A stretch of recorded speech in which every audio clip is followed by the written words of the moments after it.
ਬੱਚਿਓ ਅੱਜ ਦੇ MPP ਦੇ 4th ਸਮੈਸਟਰ ਦੇ ਵਰਚੁਅਲ ਕਲਾਸ ਦੇ ਵਿੱਚ ਤੁਹਾਡਾ ਸਵਾਗਤ ਹੈ। ਅੱਜ ਦਾ ਲੈਕਚਰ ਜਿਹੜਾ ਹੈ ਬੇਸਿਕਲੀ ਉੱਤਰ ਮਾਰਕਸਵਾਦ ਉੱਤੇ ਜਿਹੜਾ ਹੈ ਕਨਸੈਂਟਰੇਟ ਕਰੇਗਾ ਜਾਂ ਉੱਤਰ ਮਾਰਕਸਵਾਦ ਦੇ ਜਿਹੜੇ ਕੰਪੋਨੈਂਟਸ ਰਹਿੰਦੇ ਸੀਗੇ ਉਹ ਅੱਜ ਅਸੀਂ ਇਸ ਟੌਪਿਕ ਦੇ ਵਿੱਚ ਜਿਹੜਾ ਹੈਗਾ ਕਰਾਂਗੇ। ਸੋ ਮੈਂ ਥੋੜਾ ਜਿਹਾ ਲੈਕਚਰ ਜਿਹੜਾ ਹੈ ਰੀਕੈਪ ਕਰ ਦੇਵਾਂ। ਕਈ ਬੱਚਿਆਂ ਨੇ ਕੱਲ ਲੈਕਚਰ ਜਿਹੜਾ ਹੈ ਸੁਣਿਆ ਨਹੀਂ ਹੋਣਾ, ਤਾਂ ਮੈਂ ਉਹਨੂੰ ਰੀਕੈਪ ਕਰ ਦੇਵਾਂ। ਮੈਂ ਕੱਲ ਤੁਹਾਨੂੰ ਬੇਸਿਕਲੀ ਲੈਕਚਰ ਦੇ ਵਿੱਚ ਦੱਸਿਆ ਸੀ ਕਿ ਜਿਹੜਾ ਉੱਤਰ ਮਾਰਕਸਵਾਦ ਸੀਗਾ ਉਹ ਧਰਾਤਲ ਉੱਤੇ ਕਿਸ ਤਰ੍ਹਾਂ ਆਇਆ। ਉਹ 1970 ਅਤੇ 80 ਦੇ ਦਸ਼ਕ ਦੇ ਵਿੱਚ ਉਹਦੀ ਉਤਪੱਤੀ ਹੋਈ ਸੀ, ਪਰ ਉਹਦੀ ਉਤਪੱਤੀ ਦੇ ਪਿੱਛੇ ਕਿਹੜੇ ਜਿਹੜੇ ਕਾਰਨ ਜਿਹੜੇ ਸੀਗੇ ਜ਼ਿੰਮੇਵਾਰ ਸੀਗੇ, ਔਰ ਕਿਹੜੇ ਕਾਰਨਾਂ ਨੇ ਜਿਹੜਾ ਸੀਗਾ ਉੱਤਰ ਮਾਰਕਸਵਾਦ ਦੀ ਆਮਦ ਦੇ ਵਿੱਚ ਜਿਹੜਾ ਹੈ ਆਪਣੀ ਜਿਹੜਾ ਰੋਲ ਜਾਂ ਭੂਮਿਕਾ ਜਿਹੜੀ ਸੀਗੀ ਅਦਾ ਕੀਤੀ ਸੀ।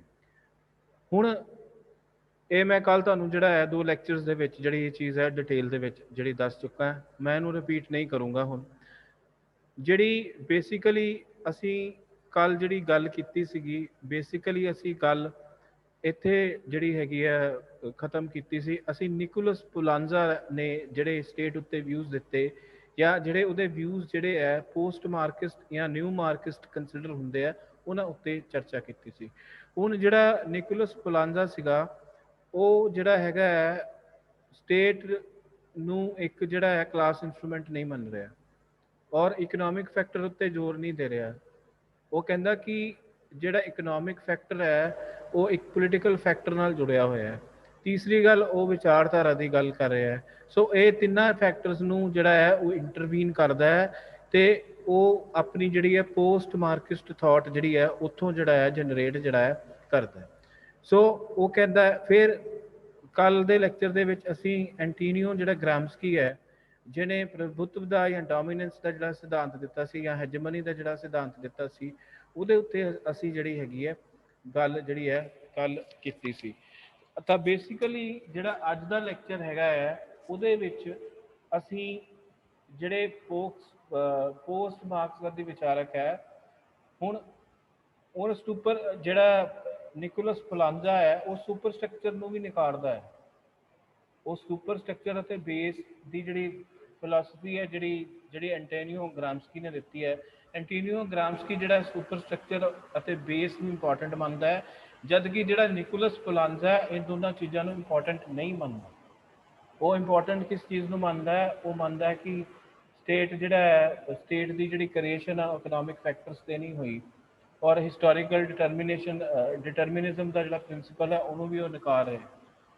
ਸੋ ਕਹਿਣ ਦਾ ਅਰਥ ਇਹ ਹੈ ਕਿ ਇਹ ਜਿਹੜੇ ਵਿਚਾਰਕ ਹੈਗੇ ਆ ਜਿਹੜੇ 1970 ਤੋਂ 80 ਦੇ ਦਸ਼ਕ ਦੇ ਵਿੱਚ ਆਏ, ਉਹਨਾਂ ਦੀ ਸਾਰਿਆਂ ਦੀ ਜਿਹੜੀ ਹੈ ਪੋਸਟ ਮਾਡਰਨਿਸਟ ਥਿੰਕਿੰਗ ਸੀਗੀ, ਜਿਹੜੇ ਕਿ ਹੁਣ ਕਲਾਸਿਕਲ ਮਾਰਕਸਿਜ਼ਮ ਨੂੰ ਨਹੀਂ ਮੰਨ ਰਿਹਾ ਨਿਕੋਲਸ ਪੁਲਾਂਜ਼ਾ, ਇਕਨੋਮਿਕ ਫੈਕਟਰ ਨੂੰ ਇੰਪੋਰਟੈਂਟ ਨਹੀਂ ਮੰਨ ਰਿਹਾ, ਠੀਕ ਹੈ, ਕਲਾਸ ਨੂੰ ਬੇਸਿਸ ਨਹੀਂ ਮੰਨ ਰਿਹਾ ਕਿਸੇ ਵੀ ਚੀਜ਼ ਦਾ ਜਿਹੜਾ ਹੈਗਾ ਨਿਕੋਲਸ ਪੁਲਾਂਜ਼ਾ।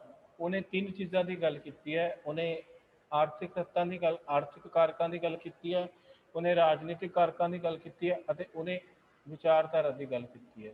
ਔਰ ਆਰਥਿਕ ਅਤੇ ਜਿਹੜੇ ਰਾਜਨੀਤਿਕ ਕਾਰਕ ਹੈ ਉਹਨਾਂ ਵਿੱਚ ਕੀ ਭੂਮਿਕਾ ਹੁੰਦੀ ਹੈ, ਆਈਡੀਓਲੋਜੀ ਦੀ ਕੀ ਭੂਮਿਕਾ ਹੁੰਦੀ ਹੈ, ਵਿਚਾਰਧਾਰਾ ਦੀ ਕੀ ਭੂਮਿਕਾ ਹੁੰਦੀ ਹੈ।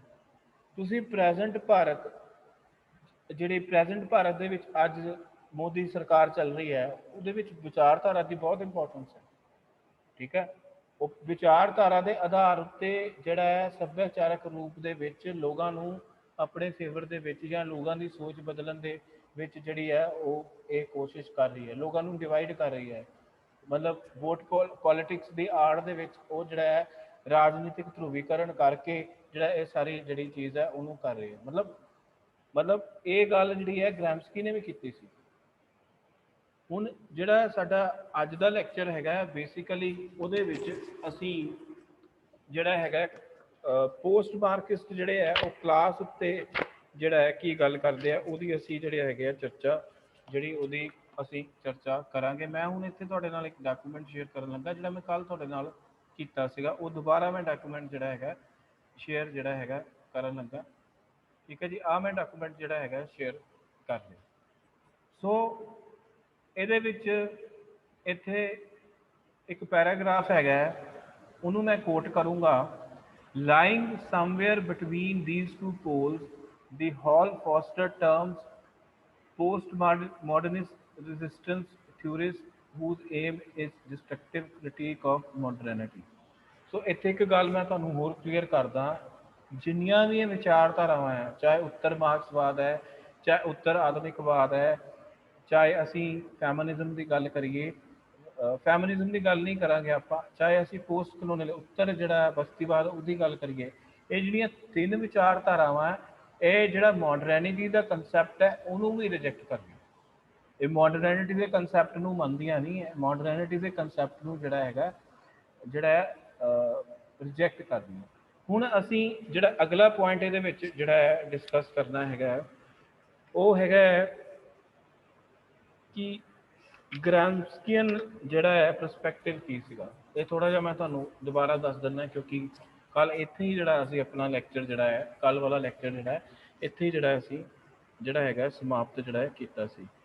ਰਿਲੇਸ਼ਨਸ, ਹੁਣ ਉਹ ਕਹਿੰਦਾ ਕਿ ਗ੍ਰਾਮਸਕੀ ਕਨਸੈਪਚੁਅਲਾਈਜ਼ਸ ਦ ਨੀਡ ਹਾਈਲਾਈਟਡ, ਤਿੰਨ ਗੱਲਾਂ ਕਰ ਰਿਹਾ ਗ੍ਰਾਮਸਕੀ ਆਪਣੀ ਥਾਟ ਦੇ ਵਿੱਚ। ਇੰਪੋਰਟੈਂਟ ਜਿਹੜੀਆਂ ਤਿੰਨ ਗੱਲਾਂ ਉਹ ਕਿਹੜੀਆਂ ਉਹ ਪਹਿਲੀ ਗੱਲ ਹੈਜਮਨੀ ਦੀ ਕਰ ਰਿਹਾ, ਡੋਮੀਨੈਂਸ ਦੀ ਕਰ ਰਿਹਾ, ਨੋਸ਼ਨ ਆਫ ਹੈਜਮਨੀ। ਠੀਕ ਹੈ, ਫਿਰ ਉਹ ਜਿਹੜਾ ਹੈਗਾ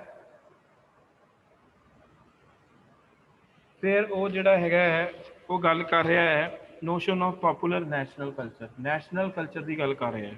ਫਿਰ notion of so called organic intellectual, ਇਹ ਤਿੰਨ ਗੱਲਾਂ ਗ੍ਰਾਮਸਕੀ ਨੇ ਕੀਤੀਆਂ। ਉਸ ਤੋਂ ਇਲਾਵਾ ਜਿਹੜੀ ਕਲਾਸਿਸ ਦੇ ਮਾਰਕਸ ਨੇ ਗੱਲ ਕੀਤੀ ਉਹਨੂੰ ਜਿਹੜਾ ਹੈ ਗ੍ਰਾਮਸਕੀ ਵੀ ਰਿਜੈਕਟ ਕਰ ਰਿਹਾ।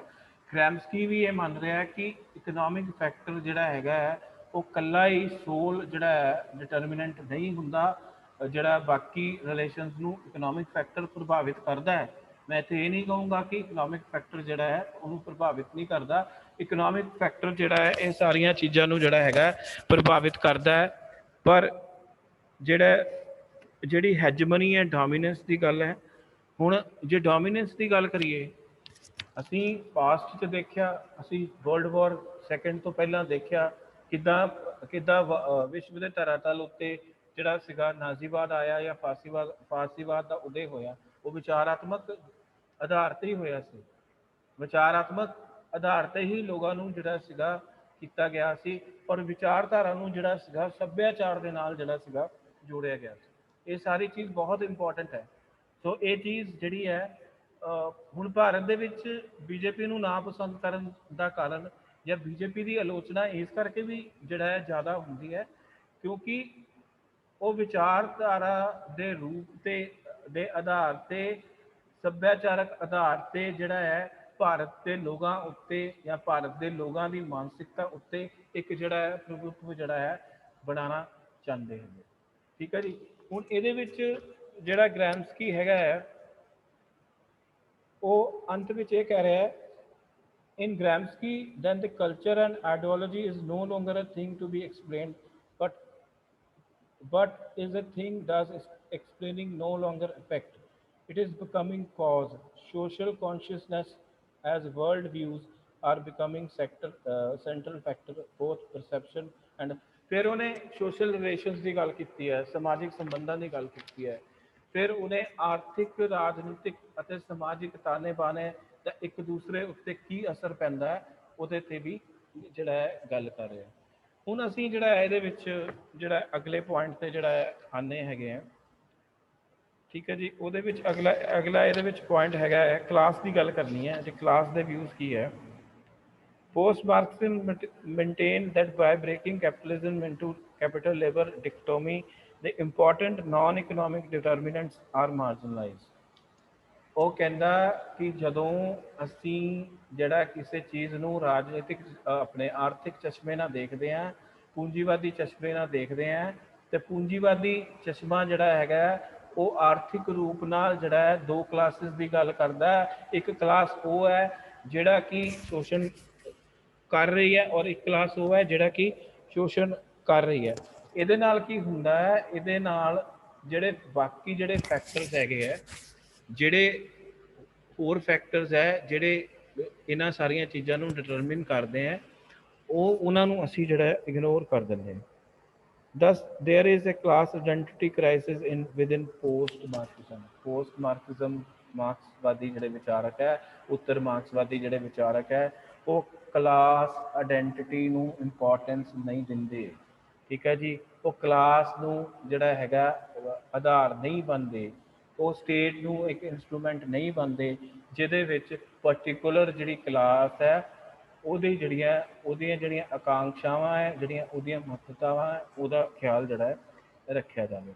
ਠੀਕ ਹੈ ਜੀ, ਇਹ ਬੇਸਿਕਲੀ ਜਿਹੜਾ ਹੈ ਉੱਤਰ ਮਾਰਕਸਵਾਦੀ ਸੀਗੇ, ਉਹਨਾਂ ਦੇ ਜਿਹੜੇ ਵਿਚਾਰ ਸੀਗੇ ਕਿਹਦੇ ਉੱਤੇ ਸੀਗੇ, ਇਹ ਵਿਚਾਰ ਸੀਗੇ ਉਹਨਾਂ ਦੇ ਮਾਰਕਸਵਾਦ ਉੱਤੇ, ਸੌਰੀ ਕਲਾਸ ਉੱਤੇ। ਹੁਣ ਅਸੀਂ ਥੋੜ੍ਹੀ ਜਿਹੀ ਜਿਹੜੀ ਹੈ ਗੱਲ ਇੱਥੇ ਇਹਦੇ ਵਿੱਚ ਕਰਾਂਗੇ ਕਿ ਇਹਦੇ ਮੇਨ ਆਰਗੂਮੈਂਟਸ ਕੀ ਆਉਂਦੇ ਜਾਂ ਇਹਦੇ ਫੀਚਰਸ ਕੀ ਹੈ। ਪਹਿਲਾ, working class has not evolved into a revolutionary movement. ਜਿਹੜੀ ਗੱਲ ਨਵ ਮਾਰਕਸਵਾਦੀਆਂ ਨੇ ਕਹੀ ਸੀ, ਉਹ ਗੱਲ ਦਾ ਸਮਰਥਨ ਪੋਸਟ ਮਾਰਕਸਵਾਦੀ ਵਿਚਾਰਕ ਵੀ ਕਰਦੇ ਆ। ਉਹ ਕਹਿੰਦਾ ਕਿ ਜਿਹੜੀ ਵਰਕਿੰਗ ਕਲਾਸ ਸੀਗੀ ਉਹ ਅੰਦੋਲਨ ਜਾਂ ਅੰਦੋਲਨਕਾਰੀ ਜਿਹੜਾ ਰਸਤਾ ਸੀ, ਜਿਹੜਾ ਮਾਰਕਸ ਨੇ ਦੱਸਿਆ ਸੀ, ਉਹਦੇ ਵਿੱਚ ਸ਼ਾਮਿਲ ਨਹੀਂ ਹੋਈ। ਦੂਸਰੀ ਕ੍ਰਾਂਤੀ ਤੋਂ ਬਾਅਦ ਅਗਰ ਅਸੀਂ ਸਮਾਜਵਾਦੀ ਵਿਚਾਰਧਾਰਾ ਦੀ ਗੱਲ ਕਰੀਏ ਤੇ ਉਹਦੇ ਵਿੱਚ ਕੋਈ ਜਿਹੜਾ ਹੈ ਵੱਡਾ ਅੰਦੋਲਨ ਚੀਨ ਦੇ ਵਿੱਚ ਤਾਂ ਹੋਏ, ਕਲਚਰਲ ਰੈਵੋਲੂਸ਼ਨ ਹੋਈ ਹੈ, ਪਰ ਅਗਰ ਅਸੀਂ ਬਾਕੀ ਵਿਸ਼ਵ ਦੇ ਹਿੱਸਿਆਂ ਦੇ ਵਿੱਚ ਗੱਲ ਕਰੀਏ, ਇਹ ਗੱਲ ਨਹੀਂ ਹੈ। Economic class interest are relatively autonomous from ideology and politics. ਉਹ ਕਹਿੰਦਾ ਕਿ ਵਿਚਾਰਧਾਰਾ ਔਰ ਰਾਜਨੀਤੀ ਤੋਂ ਅਲੱਗ ਨੇ ਜਿਹੜੇ ਇਕਨੋਮਿਕ ਕਲਾਸ ਇੰਟਰਸਟ ਹੈਗੇ ਆ। ਕਿਉਂਕਿ ਇਹ ਗੱਲ ਨਿਕੋਲਸ ਪਲਾਂਜ਼ਾ ਨੇ ਵੀ ਕਹੀ ਸੀਗੀ, ਉਹ ਇਹ ਕਹਿੰਦਾ ਕਿ ਆਰਥਿਕ ਸੰਬੰਧਾਂ ਕਰਕੇ ਜਾਂ ਆਰਥਿਕ ਤੱਤਾਂ ਕਰਕੇ ਰਾਜਨੀਤਿਕ ਸੰਬੰਧ ਨਹੀਂ ਪਿਕਚਰ 'ਚ ਆਉਂਦੇ, ਪੋਲੀਟੀਕਲ ਰਿਲੇਸ਼ਨ ਕਰਕੇ ਜਿਹੜਾ ਹੈ ਆਰਥਿਕ ਸੰਬੰਧ ਜਿਹੜਾ ਹੈ ਐਗਜ਼ਿਸਟ ਕਰਦੇ। ਸੋ ਇਹ ਜਿਹੜੀ ਗੱਲ ਹੈ ਇਹ ਜਿਹੜੀ ਗੱਲ ਹੈ ਬਹੁਤ ਇੰਪੋਰਟੈਂਟ ਹੈ, ਔਰ ਇਸ ਗੱਲ ਦੀ ਬਹੁਤ ਮਹੱਤਵ ਹੈ। ਕਿਉਂਕਿ ਅਗਰ ਮੈਂ ਤੁਹਾਨੂੰ ਇਹ ਗੱਲ ਕੱਲ੍ਹ ਵੀ ਦੱਸੀ ਸੀ, ਅਗਰ ਕੋਈ ਵਿਵਸਥਾ ਹੋਏਗੀ, ਅਗਰ ਸਰਕਾਰ ਹੋਏਗੀ, ਠੀਕ ਹੈ ਜੀ, ਅਗਰ ਗਵਰਨੈਂਸ ਹੋਏਗੀ ਤਾਂ ਹੀ ਆਰਥਿਕ ਸੰਬੰਧ ਹੋਣਗੇ। ਅਗਰ ਰਾਜਨੀਤੀ ਨਹੀਂ ਹੋਏਗੀ ਜਾਂ ਸਰਕਾਰ ਨਹੀਂ ਹੋਏਗੀ ਤਾਂ ਆਰਥਿਕ ਸੰਬੰਧ ਨਹੀਂ ਹੋਣਗੇ। ਇਸ ਕਰਕੇ ਪੋਲੀਟਿਕਸ ਜਾਂ ਜਿਹੜੇ ਪੋਲੀਟੀਕਲ ਰਿਲੇਸ਼ਨਸ ਹੈ ਉਹ ਇਕਨੋਮਿਕ ਰਿਲੇਸ਼ਨਸ ਨੂੰ ਜਿਹੜਾ ਹੈ ਬਣਾਉਂਦੇ ਹੈ ਜਾਂ ਉਹਦੇ ਤੋਂ ਉਹਨੂੰ ਜਨਰੇਟ ਜਿਹੜਾ ਹੈਗਾ ਕਰਦੇ। ਠੀਕ ਹੈ ਜੀ। ਔਰ ਤੀਸਰਾ ਪੁਆਇੰਟ ਹੈਗਾ ਇਹਦੇ, ਵਰਕਿੰਗ ਕਲਾਸ ਹੋਲਡਸ ਨੋ ਬੇਸਿਕ ਪੋਜੀਸ਼ਨ ਵਿਦਿਨ ਸੋਸ਼ਲਿਜ਼ਮ। ਜਿਹੜੀ ਵਰਕਿੰਗ ਕਲਾਸ ਹੈਗੀ ਹੈ ਉਹ ਸੋਸ਼ਲਿਜ਼ਮ ਦੇ ਵਿੱਚ ਜਿਹੜਾ ਕੋਈ ਬੇਸਿਕ ਪੋਜੀਸ਼ਨ ਹੋਲਡ ਨਹੀਂ ਕਰਦੀ। ਠੀਕ ਹੈ, political force may be popular force. Political force ਉੱਤੇ ਜਿਹੜੇ ਅਗਰ ਆਪਾਂ ਗੱਲ ਕਰੀਏ, ਜਿਹੜੇ ਮਾਰਕਸਵਾਦੀ ਵਿਚਾਰਕ ਸੀਗੇ, ਉੱਤਰ ਮਾਰਕਸਵਾਦੀ ਵਿਚਾਰਕ ਸੀ, ਉਹਨਾਂ ਨੇ ਜ਼ਿਆਦਾ ਆਰਥਿਕ ਜਿਹੜੇ ਸੰਬੰਧ ਹੈਗੇ ਹੈ, ਜਿਹੜੇ ਰਾਜਨੀਤਿਕ ਸੰਬੰਧ ਹੈਗੇ ਹੈ, ਔਰ ਰਾਜਨੀਤਿਕ ਸੰਬੰਧਾਂ ਦੇ ਵਿੱਚ ਜਿਹੜਾ ਵਿਚਾਰਧਾਰਾ ਦਾ ਰੋਲ ਹੈ ਉਹਨੂੰ ਜਿਹੜਾ ਹੈ ਉਹਦੇ ਉੱਤੇ ਜ਼ਿਆਦਾ ਜਿਹੜੀ ਹੈ ਚਰਚਾ ਕੀਤੀ। The socialist movement may be evolved independent of class. ਸਮਾਜਵਾਦੀ ਅੰਦੋਲਨ ਕਹਿੰਦੇ ਜਦੋਂ ਹੋਊਗਾ, ਹੁਣ ਮੈਂ ਇਹਦੀ ਤੁਹਾਨੂੰ ਰੀਸੈਂਟ ਐਗਜ਼ਾਮਪਲ ਦੇ ਦਿੰਦਾ। ਹੁਣ ਭਾਰਤ ਦੇ ਵਿੱਚ ਕੇਂਦਰ ਸਰਕਾਰ ਨੇ 3 ਖੇਤੀ ਕਾਨੂੰਨ ਲਿਆਂਦੇ। ਉਹਨਾਂ ਖੇਤੀ ਕਾਨੂੰਨਾਂ ਦੇ ਕਰਕੇ ਜਿਹੜਾ ਸੀਗਾ, ਉਹਨਾਂ ਖੇਤੀ ਕਾਨੂੰਨਾਂ ਦੇ ਕਰਕੇ ਪੰਜਾਬ ਔਰ ਹਰਿਆਣਾ ਅਤੇ ਕੁਝ ਜਿਹੜੇ ਹੋਰ ਨਾਰਥ ਦੀਆਂ ਸਟੇਟਸ ਹੈਗੀਆਂ, ਉਹਨਾਂ ਵਿੱਚ ਇੱਕ ਅੰਦੋਲਨ ਜਿਹੜਾ ਹੈ ਪਨਪਿਆ। ਸੋ ਉਹ ਜਿਹੜਾ ਅੰਦੋਲਨ ਹੋ ਰਿਹਾ ਹੈ ਉਹਦੇ ਵਿੱਚ ਨਾ ਕੋਈ ਜਾਤ ਦੀ ਭੂਮਿਕਾ ਹੈ, ਨਾ ਕੋਈ ਧਰਮ ਦੀ ਭੂਮਿਕਾ ਹੈ, ਨਾ ਕੋਈ ਉਹਦੇ ਵਿੱਚ ਜਿਹੜਾ ਜਾਤੀय ਵੰਡ ਹੈ, ਨਾ ਕੋਈ ਧਾਰਮਿਕ ਆਧਾਰ 'ਤੇ ਵੰਡ ਹੈ। ਹਾਂ, ਉਹਦੇ ਵਿੱਚ ਜਿਹੜੇ ਸਮਾਜਵਾਦੀ ਜਿਹੜੀਆਂ ਸੰਸਥਾਵਾਂ ਹੈਗੀਆਂ ਜਾਂ ਜਿਹੜੀਆਂ ਯੂਨੀਅਨਸ ਹੈਗੀਆਂ ਉਹ ਵੀ ਪਾਰਟੀਸਪੇਟ ਕਰ ਰਹੀਆਂ, ਅਤੇ ਬਾਕੀ ਦੂਸਰੀਆਂ ਵੀ ਕਰ ਰਹੀਆਂ, ਦੂਸਰੀ ਵਿਚਾਰਧਾਰਾ ਦੀਆਂ ਵੀ ਕਰ ਰਹੀਆਂ। ਸੋ ਕਹਿਣ ਦਾ ਮਤਲਬ ਇਹ ਹੈ ਕਿ ਜਦੋਂ ਵੀ ਕੋਈ ਅੰਦੋਲਨ ਹੋਏਗਾ, ਕਿਸੇ ਵੀ, ਭਾਵੇਂ ਉਹ ਸਮਾਜਵਾਦੀ ਅੰਦੋਲਨ ਹੋਵੇ ਭਾਵੇਂ ਕਿਸੇ ਹੋਰ ਚੀਜ਼ ਨੂੰ ਲੈ ਕੇ ਅੰਦੋਲਨ ਹੋਵੇ, ਉਹਦੇ ਵਿੱਚ ਜਿਹੜੀਆਂ ਇਹ ਚੀਜ਼ਾਂ ਜਿਹੜੀਆਂ ਉਹ ਮੈਨੇ ਜਿਹੜੀਆਂ ਨਹੀਂ, ਠੀਕ ਹੈ ਜੀ, ਉਹਦੇ ਵਿੱਚ ਇਹ ਚੀਜ਼ ਮੈਨੇ ਨਹੀਂ ਰੱਖਦੀ, ਕਲਾਸ ਜਿਹੜੀ ਹੈ ਮੈਨੇ ਨਹੀਂ ਰੱਖਦੀ। ਤੇ ਫਿਰ ਇਹਦੇ ਵਿੱਚ ਜਿਹੜਾ ਲਾਸਟ ਪੁਆਇੰਟ ਹੈਗਾ, the objectives of socialism transcend class interest, and the struggle from socialism comprises of polarity of resistances to inequality and oppression. Inequality and oppression, ਉਹ ਕੀ ਕਹਿੰਦਾ ਹੈ? ਕਹਿੰਦਾ ਇੱਕ ਤਾਂ ਜਿਹੜਾ ਉਦੇਸ਼ ਹੈਗੇ ਆ, ਠੀਕ ਹੈ, ਜਿਹੜੇ ਉੱਤਰ ਮਾਰਕਸਵਾਦ ਦਾ ਉਦੇਸ਼ ਜਿਹੜਾ ਹੈਗਾ ਉਹ ਕਲਾਸ ਇੰਟਰਸਟ ਦੇ ਨਾਲ ਜੁੜਿਆ ਨਹੀਂ ਹੋਇਆ। ਉਹ ਜਿਹੜਾ ਵਰਗ ਸੰਰਚਨਾ ਹੈ ਜਾਂ ਜਿਹੜੇ ਵਰਗ ਸੰਬੰਧ ਹੈ ਉਹਦੇ ਨਾਲ ਜਿਹੜਾ ਹੈ ਨਹੀਂ ਜੁੜਿਆ, ਠੀਕ ਹੈ ਜੀ। ਇਹ ਆਪਾਂ ਜਿਹੜਾ ਹੈਗਾ ਇਹ ਗੱਲ ਜਿਹੜੀ ਹੈ ਇਹਨੂੰ ਧਿਆਨ ਨਾਲ ਜਿਹੜਾ ਹੈ ਸਮਝੀਏ। ਫਿਰ ਲਾਸਟ ਪੁਆਇੰਟ ਇਹਦੇ 'ਚ struggle for socialism comprises of plurality of resistances to inequality and oppression. ਜਦੋਂ ਵੀ ਕੋਈ ਵੀ ਸਰਕਾਰ ਜਾਂ ਕੋਈ ਵੀ ਤੰਤਰ ਕਿਸੇ ਵਿਅਕਤੀ, ਕਿਸੇ ਪਰਟੀਕੂਲਰ ਕਲਾਸ, ਕਿਸੇ ਸੰਸਥਾ ਦੇ ਨਾਲ ਧੱਕਾ ਕਰੂਗਾ ਤਾਂ ਉਹਦੇ ਖਿਲਾਫ ਜਿਹੜਾ ਹੈ ਅੰਦੋਲਨ ਹੋਊਗਾ। ਕਿਸੇ ਵੀ ਪ੍ਰਕਾਰ ਦੇ ਵਿਤਕਰੇ ਦੇ ਖਿਲਾਫ ਅੰਦੋਲਨ ਹੋਊਗਾ ਤੇ ਉਹਦੇ ਵਿੱਚ ਕਲਾਸ ਦੀ ਇੰਪੋਰਟੈਂਸ ਜਿਹੜੀ ਆ ਉਹ ਨਹੀਂ ਰਹਿ ਜਾਂਦੀ। ਸੋ ਅੰਤ ਵਿੱਚ ਜਿਹੜਾ ਮੈਂ ਇਹ ਕਹੂੰਗਾ ਕਿ ਜਿਹੜਾ ਉੱਤਰ ਮਾਰਕਸਵਾਦੀ ਵਿਚਾਰਕ ਹੈ ਉਹਨਾਂ ਨੇ ਜਿਹੜਾ ਹੈਗਾ, ਜਿਹੜਾ ਕਲਾਸੀਕਲ ਮਾਰਕਸਵਾਦ ਸੀਗਾ ਉਹਨੂੰ ਵਿਚਾਰਧਾਰਾ ਦੇ ਰੂਪ ਦੇ ਵਿੱਚ ਜਿਹੜਾ ਉਹਦਾ ਖੰਡਨ ਕੀਤਾ, ਔਰ ਉਹਨਾਂ ਦਾ ਇਹ ਮੰਨਣਾ ਹੈ ਕਿ ਜਿਹੜਾ ਵਰਗ ਹੈ ਉਹੀ ਸਾਰਾ ਕੁਝ ਨਹੀਂ ਹੈ, ਜਿਹੜੇ ਆਰਥਿਕ ਸੰਬੰਧ ਹੈ ਉਹੀ ਸਾਰਾ ਕੁਝ ਨਹੀਂ ਹੈ। ਆਰਥਿਕ ਸੰਬੰਧ ਇਕੱਲੇ ਹੀ ਜਿਹੜੇ ਹੈ ਉਹ ਜਿਹੜੇ ਹੈ ਬਾਕੀ ਚੀਜ਼ਾਂ ਨੂੰ ਪ੍ਰਭਾਵਿਤ ਜ਼ਰੂਰ ਕਰਦੇ। ਅਗਰ ਸਾਡੀ ਮੰਨ ਲਓ ਫੋਰ ਐਗਜ਼ਾਮਪਲ, ਅਗਰ ਭਾਰਤ ਦੀ ਅਰਥ ਵਿਵਸਥਾ ਦੇ ਵਿੱਚ ਕੋਈ ਖਰਾਬੀ ਆਏਗੀ ਉਹਦਾ ਅਸਰ ਪਊਗਾ, ਰਾਜਨੀਤਿਕ ਸੰਬੰਧਾਂ 'ਤੇ ਅਸਰ ਪਊਗਾ, ਪਰ ਉਹਦਾ ਅਸਰ ਜਿਹੜੇ ਸਮਾਜਿਕ ਤਾਨਾਬਾਨਾ ਹੈ ਸਾਡਾ ਉਹਦੇ ਉੱਤੇ ਵੀ ਪਊਗਾ। ਸੋ ਅਸੀਂ ਇਹਨੂੰ ਇਸ ਚੀਜ਼ ਨੂੰ ਆਈਸੋਲੇਸ਼ਨ 'ਚ ਨਹੀਂ ਦੇ ਸਕਦੇ, ਇਹਨੂੰ ਸਾਨੂੰ ਕਈ ਚਸ਼ਮਿਆਂ ਤੋਂ ਦੇਖਣਾ ਪਊਗਾ, ਸਾਨੂੰ ਵਿਚਾਰਧਾਰਾ ਦੇ ਚਸ਼ਮੇ ਤੋਂ ਦੇਖਣਾ ਪਊਗਾ, ਸਾਨੂੰ ਹੋਰ ਸਾਨੂੰ ਜਿਹੜਾ ਹੈਗਾ ਇਹਦੇ ਵਿੱਚ ਜਿਹੜੇ ਹੋਰ ਫੈਕਟਰਸ ਹੈਗੇ ਉਹਨਾਂ ਦੇ ਆਧਾਰ 'ਤੇ ਸਾਨੂੰ ਇਹਦੀ ਜਿਹੜੀ ਹੈ ਵਿਵੇਚਨਾ ਕਰਨੀ ਪਊਗੀ। ਸੋ ਮੈਂ ਅੱਜ ਦਾ ਲੈਕਚਰ ਜਿਹੜਾ ਇਹ ਆਪਣਾ ਪੋਸਟ ਮਾਰਕਸਮ ਦੀ ਸੀਰੀਜ਼ ਦੇ ਵਿੱਚ ਲਾਸਟ ਲੈਕਚਰ ਸੀਗਾ, ਤੁਸੀਂ ਇਹਨੂੰ ਬੜੀ ਧਿਆਨ ਨਾਲ ਜਿਹੜਾ ਹੈਗਾ ਸੁਣ ਲਈਓ। ਅਤੇ ਅਗਰ ਕੋਈ ਚੀਜ਼ ਨਹੀਂ ਸਮਝ ਲੱਗਦੀ ਤੁਹਾਨੂੰ ਇਹਦੇ ਵਿੱਚੋਂ ਤੇ ਤੁਸੀਂ ਜਿਹੜਾ ਹੈਗਾ ਮੈਨੂੰ ਜਿਹੜਾ ਆਪਣਾ ਲੈਕਚਰ ਹੈਗਾ ਉਹ ਜਿਹੜਾ ਆਪਣਾ ਲਾਈਵ ਲੈਕਚਰ ਲੱਗਦਾ ਜ਼ੂਮ ਦਾ ਡਾਊਟ ਸੈਸ਼ਨ ਜਿਹੜਾ ਲੱਗਦਾ ਉਹਦੇ ਵਿੱਚ ਤੁਸੀਂ ਮੇਰੇ ਕੋਲੋਂ ਇਹਨੂੰ ਦੁਬਾਰਾ ਪੁੱਛ ਸਕਦੇ ਆ। ਸੋ ਮੈਂ ਅੱਜ ਦਾ ਲੈਕਚਰ ਜਿਹੜਾ ਹੈ ਇੱਥੇ ਹੀ ਖਤਮ ਕਰਦਾ ਹਾਂ। Thank you for joining MA 4 semesters virtual class। Thank you very much।